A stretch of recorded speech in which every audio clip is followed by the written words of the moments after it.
Au XXIe siècle, comment faire pour prendre du plaisir à aller à l'école? Est-ce qu'on peut le faire?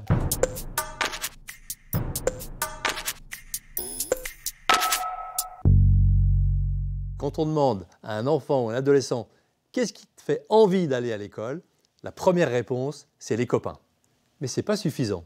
Il faut avoir des expériences réussies. S'il se prend que des râteaux parce qu'il est en difficulté pour la lecture ou pour les maths, c'est difficile. Le troisième élément, c'est avoir des enseignants bienveillants. Ils le sont de plus en plus. Ils sont informés des difficultés que peuvent avoir certains enfants.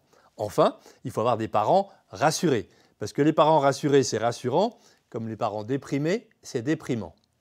Si on a tout ça, ça commence à être une bonne base pour prendre du plaisir à l'école. Mais il manque un truc important, comprendre les différences individuelles. Tous les enfants ne sont pas équipés pareil.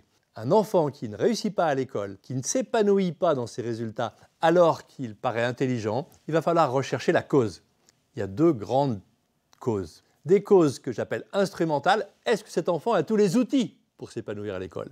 Est-ce qu'il arrive à lire correctement? C'est plutôt le cerveau gauche qui s'en occupe. Est-ce qu'il arrive à se coordonner bien sur le plan moteur, à tirer des traits, à découper? Plutôt le cerveau droit. Est-ce qu'il arrive à être attentif? C'est plutôt la région frontale. Mais il n'y a pas que ça. Il faut avoir une bonne audition et une bonne vision. Le médecin est chargé de checker tout ça et de dire oui, il a les compétences. Et puis de l'adresser à l'orthophoniste, au psychologue s'il a un doute. Et s'il revient en disant il a toutes les compétences et pourtant à 8 ans il ne rentre pas dans la lecture ou il ne se sent pas à l'aise à l'école, on ouvre un deuxième tiroir qui est de se dire est-ce que les outils qui lui servent à apprendre sont bien là, mais est-ce qu'il arrive à s'en servir? Et c'est les facteurs motivationnels. C'est l'essence qu'on met dans le moteur. S'il n'y a pas d'essence, même la superbe voiture ne peut pas avancer. Dans ces cas-là, on l'adresse plutôt à un psychologue pour comprendre cette difficulté d'apprentissage.